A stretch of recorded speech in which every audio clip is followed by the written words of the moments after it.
जय हिंद बच्चों। बच्चों, रविवार की इस मीठी सी सुबह में हम लेकर आए हैं आपका प्यारा कार्यक्रम मुकुल। और आज के मुकुल कार्यक्रम में आपके साथ है आपकी अन्विति दीदी और मेरे साथ हैं महारानी किशोरी देवी गर्ल्स स्कूल बीकानेर की प्यारी प्यारी छात्राएं, जो अपनी प्रस्तुतियों से हमारा मन मोहने वाली हैं। तो एक बार जोरदार तालियां हो जाएं।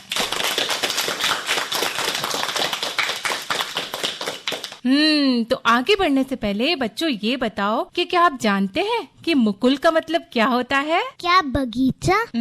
बच्चे? नहीं। पेड़? क्या फूल? कुछ बच्चों, मुकुल यानी होता है फूल की कली, जो अभी तक पूरी तरह से खिली तो नहीं है, लेकिन इसमें छुपी हुई है ढेर सारी संभावनाएं, प्यारी प्यारी खुशबू और सुंदर सुंदर रंग। समझे आप? बिल्कुल वैसे ही जैसे आप हो ना नन्हे मुन्ने बच्चे, आप भी तो छोटे छोटे मुकुल है ना?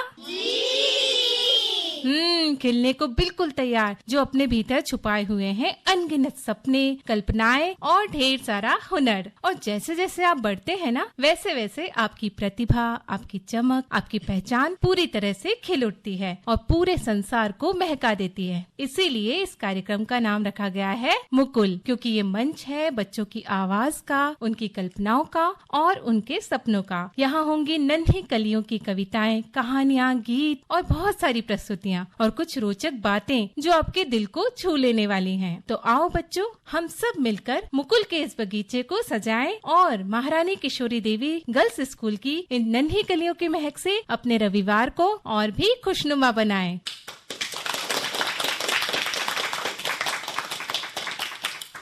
तो बच्चों, बढ़ते हैं हमारी पहली प्रस्तुति की ओर और बुलाते हैं एक नन्ही सी बच्ची को। तो बेटा अपना नाम बताओ। मेरा नाम भूविष्या चौधरी है। और भूविष्या सुनाने वाली है श्लोक। बच्चों, हमारे शास्त्रों में, ग्रंथों में ऐसे अनमोल श्लोक लिखे गए हैं जो हमें जीवन जीने की कला सिखाते हैं। इनमें है ज्ञान और संस्कारों का सार। तो आओ बच्चों, प्यारी सी भूविष्या से सुने श्लोकों की प्रस्तुति। कराग्रे वस्ते लक्ष्मी, कर मध्य सरस्वती, कर मूल्य तू गोविंदा, प्रभाते कर दर्शन। इसका अर्थ उंगलियों के ऊपरी भाग में लक्ष्मी जी का वास है, मध्य भाग में सरस्वती जी का और हाथों की जड़ में गोविंद जी का वास है। इसलिए सुबह प्रातः उठ के हाथों के दर्शन करने चाहिए। धन्यवाद। वाह भाई वाह, नन्ही मुन्नी बच्ची के मुख से इतने स्पष्ट उच्चारण और उस पर उसकी इतनी मधुर आवाज में श्लोक हमने सुने। इसके लिए जोरदार तालियां तो बनती है ना भाई।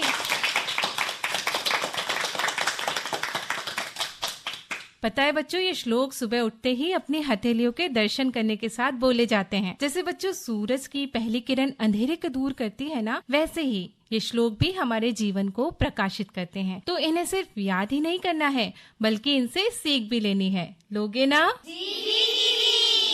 तो आओ बच्चों, अब बढ़ते हैं हमारी अगली प्रस्तुति की ओर, जिसे लेकर आई हैं दो प्यारी प्यारी बच्चियाँ। तो बेटा अपना नाम बताओ। मेरा नाम प्रज्ञा है। मेरा नाम वैशाली है। तो प्रज्ञा और वैशाली क्या सुनाने वाली हो? कबीर जी के दोहे।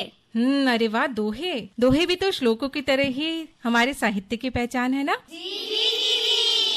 छोटे छोटे शब्दों में गहरी बात कह देना दोहों की खासियत होती है। कभी ये नैतिक शिक्षा की सीख देते हैं, तो कभी जीवन जीने की राह को सरल बनाते हैं। और हमारी दोनों ये नन्ही मुन्नी कलाकार इन अनमोल दोहों को अपनी मधुर वाणी में प्रस्तुत करने जा रही हैं। तो आओ बच्चों, हम सब मिलकर इनका उत्साह बढ़ाते हैं और सुनते हैं इनकी प्यारी सी प्रस्तुति। कस्तूरी कुंडल बसे, मृग ढूंढे बन माही, ऐसी घटी घटी राम है, दुनिया देखे नाही, दुनिया देखे नाही। अर्थ: हिरण की नाभि में एक बहुत ही सुगंधित पदार्थ पाया जाता है, जिसकी खुशबू सूंघकर हिरण उसे पूरे जंगल में ढूंढता है, पर कभी भी अपने अंदर नहीं ढूंढता। उसी तरीके से हम भगवान को पूरी दुनिया में ढूंढते हैं, पर कभी भी अपने अंदर झांक के नहीं देखते, क्योंकि भगवान तो हमारे अंदर ही बसते हैं। बड़ा भया तो क्या भया, जैसे पेड़ खजूर, पंथी को छाया नहीं, फूल लागे अति दूर। अर्थ, संत कबीरदास जी बता रहे हैं, अगर कोई आदमी बड़ा बन भी जाए लेकिन किसी को कोई फायदा ना मिले तो उसका बड़ा होना बेकार है, जैसे खजूर का पेड़। ऐसी वाणी बोलिए मन का आपा खोए, अपना तन शीतल करे और इनको सुख हुए, और इनको सुख हुए। अर्थ, हमें ऐसी वाणी बोलनी चाहिए जिससे हमारे मन को भी शांति मिले और सुनने वाले को भी बहुत अच्छा लगे। गुरु गोविंदो खड़े काके लागू पाए, बलिहारी गुरु आपने जिन गोविंदियो बताए। अर्थ, कबीरदास जी कह रहे हैं कि जब गुरु और भगवान दोनों सामने खड़े हो तो सबसे पहले किसके चरण स्पर्श किए जाएं? वे कहते हैं पहले गुरु प्रणाम करना चाहिए, जिन्होंने भगवान तक पहुंचने का मार्ग बताया। धन्यवाद। शाबाश बच्चों, बहुत ही बढ़िया। कितने सुंदर ढंग से इन दोनों बच्चियों ने दोहों की गहराई को अपने स्वरों में पिरो लिया और इनके सुनाए दोहे भी जीवन जीने की सीख बड़ी आसानी से समझा गए, है ना? तो बच्चों जोरदार तालियां। अच्छा बच्चों, अब मुझे ये बताओ कि आपको कहानी सुनना पसंद है? भाई मुझे तो कहानियाँ बहुत अच्छी लगती हैं। अच्छा ये बताओ कि आपको कहानी कौन सुनाता है? मेरे दादा, मेरी नानी, मेरे पापा, मम्मी। मैं भी अपनी नानी से बहुत सी कहानियाँ सुनती थी, लेकिन आज तो यहाँ अभी पापा मम्मी, दादा दादी या नाना नानी तो है ही नहीं हमारे साथ। तो आज हमें कहानी कौन सुना रहा है पता है? हमें कहानी सुनाने आ रही हैं दो प्यारी प्यारी बच्चियाँ। तो चलो तालियों के साथ उन्हें बुलाते हैं। तो सबसे पहले अपना परिचय दो। मेरा नाम है भारवी खत्री और मेरा नाम है कविशी खत्री। अच्छा भारवी और कविशी, मेरी नानी की कहानी में तो कभी राजा होते थे, कभी रानी होती थी, परियां होती थी, तो कभी जानवरों की बातें होती थी। तुम्हारी कहानी में कौन है? किताब। अरे वाह किताब, ये तो बड़ी इंटरेस्टिंग कहानी लग रही है। तो चलो सुनाओ। बहुत समय पहले की बात है। ज्ञानपुर नाम के एक छोटे से कस्बे में एक लड़का रहता था। उसका नाम था अनय। अनय को खेलकूद बहुत पसंद था, लेकिन पढ़ाई से उसे बहुत डर लगता था। जैसे ही किताब खोलता उसे नींद आने लगती। एक दिन स्कूल से लौटते समय अनय को सड़क किनारे एक पुरानी किताब मिली। किताब बहुत मोटी थी और उसके कवर पर सुनहरे अक्षरों में लिखा था, मुझे पढ़ो, मैं तुम्हें जवाब दूंगी। अनय ने सोचा, अरे किताब भी कभी बोल सकती है, जरूर मजाक है। पर जैसे ही उसने किताब खोली, किताब सचमुच बोल उठी। नमस्ते अनय, अगर तुम मुझे रोज पढ़ोगे तो मैं तुम्हें खेलों से भी मजेदार रोमांच दिखाऊंगी। अनय की आंखें फटी की फटी रह गई। किताब बोली, चलो पहला सफर शुरू करते हैं। अचानक किताब के पन्नों से एक तेज रोशनी निकली और अनय अपने कमरे से गायब होकर अंतरिक्ष में पहुंच गया। वहां उसने देखा ग्रह घूम रहे हैं, तारे चमक रहे हैं। किताब बोली, यह ब्रह्मांड है, अगर तुम विज्ञान पढ़ोगे तो तुम्हें इनका राज समझ आएगा। अनय बहुत खुश हुआ। अगली बार जब उसने किताब खोली तो वह इतिहास के समय में पहुंच गया। उसने देखा सम्राट अशोक अपने सिपाहियों को अहिंसा का संदेश दे रहे हैं। किताब बोली, अगर तुम इतिहास पढ़ोगे तो तुम्हें समझ आएगा कि अतीत की गलतियों से भविष्य कैसे सुधरता है। हर दिन किताब उसे नए नए स्थानों पर ले जाती। कभी समुद्र की गहराइयों में जहाँ अजीबोगरीब मछलियाँ थी, तो कभी जंगलों में जहाँ जानवर इंसानों से बात कर रहे थे। धीरे धीरे अनय को पढ़ाई में मजा आने लगा। उसे समझ आया कि किताबें केवल पन्ने नहीं होती, बल्कि वे हमें ऐसी दुनियाओं की सैर करा सकती हैं जहाँ हम कभी जा ही नहीं सकते। कुछ महीनों बाद जब उसकी परीक्षा हुई तो वह कक्षा में सबसे आगे निकल गया। उसके दोस्तों ने पूछा, अरे अनय, तुम इतना कैसे जानने लगे? अनय मुस्कुराया और बोला, जब किताबें बोलती है तो ज्ञान अपने आप सुनाई देने लगता है। अरे कविशी, काश मेरी किताब भी बोलती, कितना मजा आता। अरे भारवी, किताबें बोलती तो नहीं है, लेकिन जब हम पढ़ते हैं तो हमें दुनिया की सैर जरूर कराती है। सच कविशी? मतलब किताब खोलो और नए नए रोमांच मिले। बिल्कुल भारवी, किताबें ही असली जादूगर है जो हमें ज्ञान भी देती है और मजा भी। तो याद रखो, किताबें हमारी सबसे अच्छी दोस्त है। धन्यवाद। अरे वाह, कितनी रोचक कहानी थी ना। इस कहानी ने हमें क्या समझाया, कोई बता सकता है? किताब हमारी सबसे अच्छी दोस्त है। बिल्कुल ठीक। किताबें हमारे जीवन की वो दोस्त होती हैं जो कभी साथ नहीं छोड़ती हैं, है ना? जितना हम इनको पढ़ते हैं उतना ही नया सीखते हैं, क्योंकि ये है ज्ञान का खजाना। इसलिए हमें किताब पढ़ने की अच्छी आदत को जीवन में जरूर अपनाना चाहिए। बताओ बच्चों, ये अच्छी आदत अपनाओगे ना? तो चलो फिर जोरदार तालियां हो जाए दोनों नन्ही कलाकारों के लिए जो इतना अच्छा संदेश लेकर आई। हाँ तो बच्चों, अब कहानियों की रंग बिरंगी दुनिया से निकलकर चलते हैं पहेलियों की भूल भुलैया में। तो तैयार हो जाओ दिमागी कसरत करने के लिए, क्योंकि पहेलियों का खजाना लेकर आ रही हैं दो प्यारी प्यारी बच्चियाँ। तो बच्चों, अपना परिचय दो। मेरा नाम प्रेक्षा है। मेरा नाम तनिष्का है। आज हम आप सभी के सामने कुछ पहेलियाँ प्रस्तुत करने जा रहे हैं। रंग बिरंगी मेरी शान, उड़ू गगन में डोरी बांध, धरती पर जब मैं आऊं बच्चों का मन ललचाऊं, बताओ कौन? पतंग। सही जवाब प्रेक्षा। चलो मैं तुमसे पहेली पूछती हूँ। हाँ पूछो। हरी हरी पूंछ, सफेद घोड़ा, खाने की वो चीज, बताओ क्या? मूली। हाँ, बिल्कुल सही जवाब तनिष्का।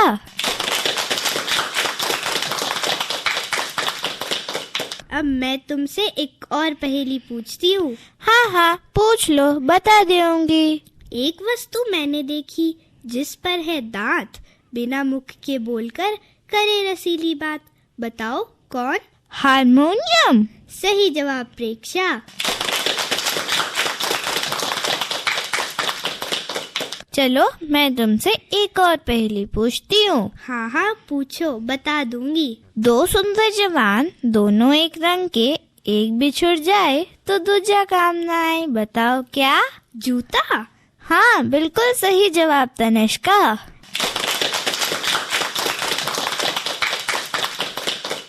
एक और सवाल पूछूं तुमसे, उसका जवाब बता दोगी? हाँ बता दूंगी। किसने बटन हमारे कुतरे, किसने स्याही को बिखराया, कौन चट कर गया दुबक कर, घर भर में अनाज बिखराया? ये तो बहुत आसान है, ये तो चूहा है। सही जवाब प्रेक्षा। चलो मैं तुमसे एक और पहेली पूछ लेती हूँ। हाँ पूछो। न ही मैं खाता हूँ, न ही मैं पीता हूँ, फिर भी सबके घरों की मैं रखवाली करता हूँ, बताओ कौन? ताला। हाँ, बिल्कुल सही जवाब। धन्यवाद। वाह भाई वाह, तनिष्का और प्रेक्षा की पहेलियों ने तो हम सबको सोचने पर मजबूर कर दिया है ना बच्चों? और हमारे कार्यक्रम सुनने वाले जो बच्चे हैं ना, वो भी जरूर अपना सर खुजला रहे होंगे। क्यों बच्चों, कितनी पहेलियां बुझा पाए आप? मुझे लगता है कुछ बच्चे सर खुजलाते रह गए तो कुछ सारी पहेलियों के जवाब खोज लाए। वैसे हम जानते हैं कि आप सभी बच्चे हैं प्रतिभाशाली, और बच्चों की प्रतिभा का ही तो मंच है ना हमारे कार्यक्रम मुकुल। तो कार्यक्रम सुनने वाले प्यारे बच्चों, आप भी अपनी प्रतिभा का खजाना लेकर यहाँ आ सकते हैं इस मंच पर, और अगली बार के लिए आप सब भी तैयार हो जाओ। तो चलिए, पहेलियों का सफर तो हुआ यहीं खत्म, लेकिन हमारी नन्ही मुन्नी बच्चियों का उत्साह अभी भी बाकी है ना? ऐसा ही उत्साह आपने कुछ दिन पहले भी दिखाया होगा जब आप मम्मी पापा के साथ दशहरे का मेला देखने गए थे, है ना? वहाँ आपने क्या देखा? रावण दहन। और आपके मन में बहुत सारे प्रश्न उठे होंगे, है ना, कि दशहरा क्यों मनाते हैं। हम सुनते तो है कि रावण इतना विद्वान था, शिव भक्त भी था, तो फिर भी उसका दहन क्यों किया जाता है? ऐसा बहुत कुछ आप सोच रहे होंगे। तो इन सभी प्रश्नों का उत्तर छिपा है हमारी अगली प्रस्तुति में, जो लेकर आ रही है एक प्यारी सी बच्ची। बेटा अपना नाम बताओ। दिव्या। हाँ तो सुनाओ। आज मैं आप सबको दशहरा से संबंधित कुछ बातें बताऊंगी। सबसे पहले हम यह जानते हैं कि हम दशहरा क्यों मनाते हैं। क्योंकि इस दिन बुराई पर अच्छाई की जीत और असत्य पर सत्य की जीत हुई थी। इसी दिन भगवान राम ने रावण का वध करके अपनी पत्नी माता सीता को बचाया था और हम दशहरा को विजयदशमी के नाम से भी जानते हैं, क्योंकि इस दिन माँ दुर्गा ने महिषासुर का वध करके देवों को असुरों से मुक्त किया था। अब हम जानते हैं कि रावण कौन था। रावण एक विद्वान राजा था और वह शिवजी का परम भक्त था। रावण के पास 10 सिर होने के कारण उसे दशानन भी कहा जाता था। रावण को चारों वेदों का ज्ञान भी था। एक बार रावण ने महागौरी को प्रसन्न करने के लिए शिव तांडव स्तोत्र गाया था, जो अभी मैं आपको सुनाऊंगी। जटाटविकल प्रभाव पावितस्थले गलेव लंबे लंबिता भुजंग तुंग मालिका डमड्ड मड्ड मड्ड मणि नाद वड्ड मर्वयम चकार चंड तांडवम तनोतु नमो शिवम शिवम।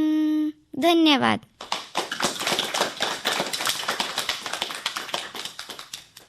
तो दिव्या से हमने जाना दशहरा है असत्य पर सत्य की जीत का पर्व। रावण लंका का राजा था, बहुत ही विद्वान था। उसने शिव तांडव स्तोत्र गाया और महागौरी की पूजा करके शक्ति और ज्ञान का वरदान प्राप्त किया। लेकिन उसमें एक कमी थी, वो था उसका अहंकार, जो उसके पतन का कारण बना। और साथ ही ये भी जाना कि हम कितने भी बलवान हो जाएं, बुद्धिमान बन जाएं, लेकिन अनैतिक और अनुचित रास्ते को अगर अपना लिया तो हमारा विनाश निश्चित है। बहुत ही शानदार प्रस्तुति के लिए जोरदार तालियां। अच्छा बच्चों, आप जब मेला देखने गए थे या फिर कभी बाजार जाते हो तो मम्मी पापा से जिद भी करते होगे, है ना, कि मम्मी आइसक्रीम खिला दो, पापा खिलौना दिला दो। पता है, आप ही की तरह एक बार चंदा मामा की भी अपनी मम्मी से जिद हो गई और उनकी मम्मी हो गई परेशान। कैसे? आओ सुनते हैं ये समूह गीत के माध्यम से, जो लेकर आई है प्यारी प्यारी सी बालिकाएं। तो फटाफट से अपना परिचय दे दो। मेरा नाम किंजल गोस्वामी है। मेरा नाम कविशी खत्री है। मेरा नाम भूविशा चौधरी है। मेरा नाम गौरविका चौधरी है। हटकर बैठा चंद एक दिन माता से यूं बोला, सिलवा दे माँ मुझे उनका मोटा एक झिंगोला। सन सन चलती हवा रात भर जाड़े से मरता हूँ, ठिठुर ठिठुर कर किसी तरह यात्रा पूरी करता हूँ। बच्चे की सुन बात कहा माता ने, अरे सलोने कुशल करे दाता, लगे ना तुझको जादू टोने। जाड़े की तो बात ठीक है पर मैं तो डरती हूँ, एक माप में कभी नहीं तुझको देखा करती हूँ। कभी एक अंगुल भर चौड़ा, कभी 1 फुट मोटा, बड़ा किसी दिन हो जाता है और किसी दिन छोटा। घटता बढ़ता रोज किसी दिन ऐसा भी करता है, नहीं किसी की आँखों को तू दिखलाई पड़ता है। अब तू ही है बता नाप तेरा किस रोज लिवाए, सीधे एक झिंगोला जो हर रोज बदन में आए। माँ सीधे एक झिंगोला जो हर रोज बदन में आए। माँ सीधे एक झिंगोला जो हर रोज बदन में आए। धन्यवाद। वाह भाई वाह बच्चों, बड़ा ही मजेदार और प्यारा गीत था चांद का कुर्ता। सुनते सुनते सचमुच ऐसा लगा कि जैसे आसमान का चांद भी हमारे बीच में सीधा उतर आया हो, और वो भी झिंगोला या कुर्ता पहने हुए। गीत के इन मासूम पंक्तियों ने तो सचमुच हमारे चेहरे पर मुस्कान ला दी। बहुत ही शानदार प्रस्तुति के लिए एक बार फिर से जोरदार तालियां। अब देखो, चंदा मामा ने भी अपनी मम्मी से जिद की, और आप सबकी जो हंसी मैंने सुनी थी ना, वो भी मुझे बता रही थी कि आप सब भी अपने मम्मी पापा से जिद जरूर करते होंगे। वैसे जिद करना अच्छी बात नहीं है बच्चों। टॉफी, चॉकलेट, खिलौनों की जिद तो फिर भी कभी कभी की जा सकती है, मानी जा सकती है, लेकिन एक ऐसी जिद है जो आजकल सभी बच्चे अपने मम्मी पापा से करते हैं। अब इस जिद के बारे में आप लोग मुझे बताएंगे या फिर मैं पोल खोल दूं? मोबाइल की जिद। बच्चों, माना कि मोबाइल आज के युग में हमारी जरूरत बन गया है, पर इसके लाभ और हानि दोनों ही हैं। इसके विषय पर आप जानते हैं? नहीं ना? तो इस विषय पर तर्क वितर्क लेके आ रही हैं हमारी प्यारी प्यारी बालिकाएं। नमस्कार, मेरा नाम भूषा चौधरी है। मेरा नाम प्रियांजलि राठौर है।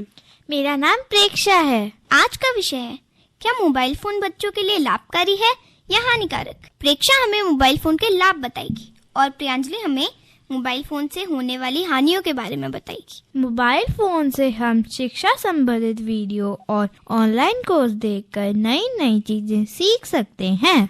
नहीं प्रेक्षा, लगातार मोबाइल देखने से आंखें कमजोर होती हैं और नींद की कमी आती है। पर प्रियांजलि, मोबाइल इस्तेमाल से कंप्यूटर और एप्स की समझ बढ़ती है जो भविष्य के लिए जरूरी है। अरे लेकिन इंटरनेट की गलत सामग्री बच्चों के लिए हानिकारक हो सकती है। पर आपातकाल में माता पिता से तुरंत संपर्क हो जाता है। दोस्तों और परिवार से जुड़े रहना भी आसान है।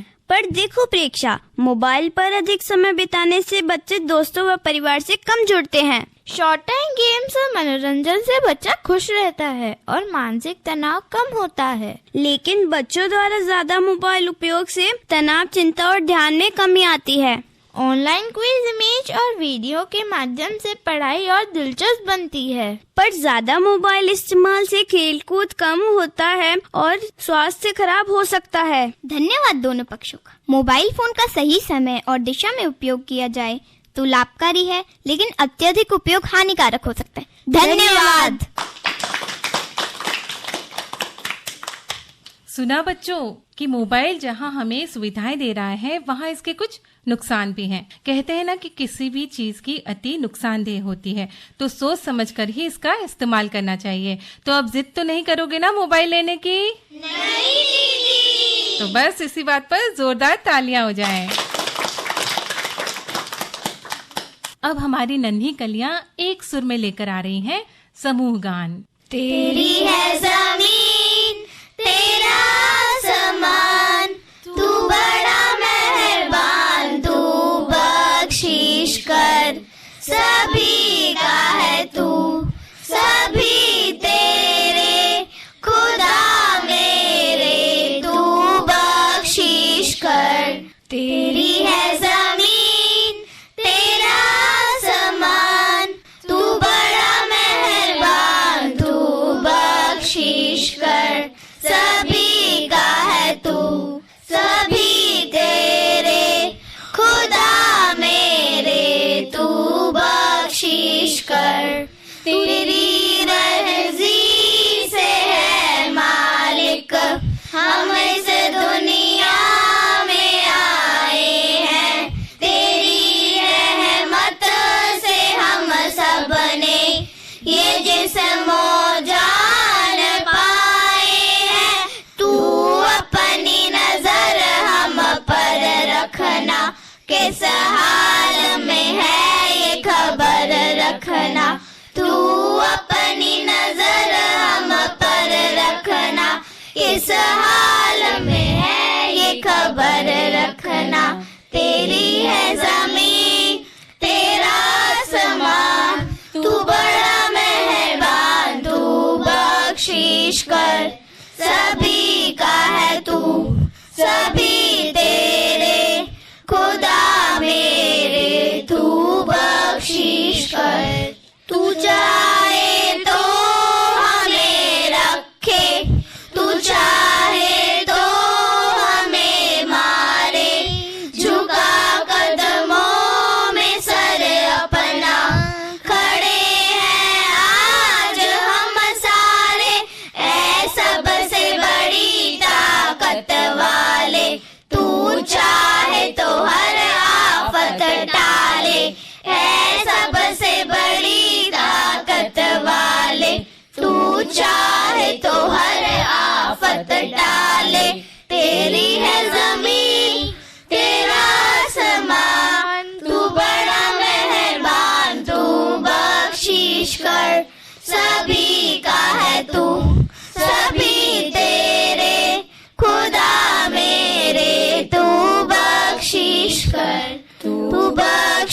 ईश्वर तू बख्शिश कर।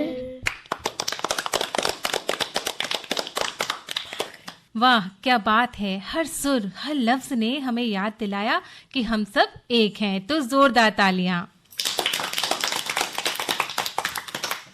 तो बच्चों, गीत, श्लोक, दोहे, पहेलियां, रोचक जानकारियां तो हमने सुन लिए। अब जरा अपने मुस्कान की डोर को और मजबूत करते हैं और बुलवाते हैं एक प्यारी सी बच्ची को। बेटा, आपका नाम क्या है? नमस्कार, मेरा नाम किंजल गोस्वामी है। क्या सुनाओगी? मैं एक कविता सुनाने जा रही हूँ। क्या शीर्षक है तुम्हारी कविता का? अगर ये पल जाते यहीं ठहर।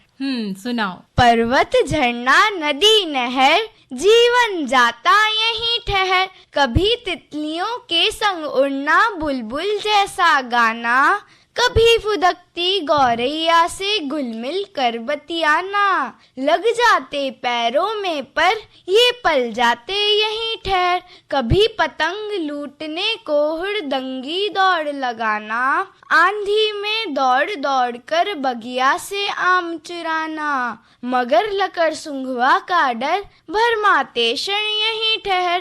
ताल तलैया में कागज की नैया का तैराना, कुत्ते बिल्ली बछड़ों को ललकार खूब दौड़ाना। मेंढक बन करते टर्टर, रट्टू मनवा यहीं ठहर। दादी माँ से जिद कर नियमित कथा कहानी सुनना, राजा रानी परीलोक के अनगिनत किस्से बुनना। खरहे सा भागता पहर, रुक जा थम जा यहीं ठहर। धन्यवाद। वाह भाई, किंजल की प्रस्तुति सुनने के बाद तो मन से यही आवाज आ रही है कि मुकुल खिले जब बाग में, रंग बिखेरे हजार, कली खिले जब किंजल सी, महके सारा संसार। और सच में आज इन मासूम कलियों की प्रस्तुतियों से हमारा मुकुल कार्यक्रम का बगीचा महक उठा है और इनकी हंसी सुनकर तो चहक भी उठा है। सच में कविता की पंक्तियों की तरह ही हम भी चाहते हैं कि ये पल जाते यहीं ठहर, लेकिन समय के साथ चलना भी तो जरूरी है ना। तो आज का कार्यक्रम अपने अंतिम पायदान पर पहुंच चुका है। तो बच्चों, ये था हमारा आज का मुकुल कार्यक्रम। महारानी किशोरी देवी गर्ल्स स्कूल बीकानेर की छोटी छोटी कलियों की मुस्कान, उनकी आवाज, उनके गीत, उनकी कहानियां, उनकी कविताएं, उनकी प्रस्तुतियां हमारे दिलों को छू गईं। हम आशा करते हैं कि इस मुकुल की खुशबू आपके रविवार को और भी मीठा और यादगार बना गई होगी। फिर मिलेंगे अगले रविवार नए रंग, नई उमंग और नई प्रस्तुतियों के साथ। तब तक के लिए दीजिए अपनी अन्विति दीदी को इजाजत। जय हिंद। जय हिंद।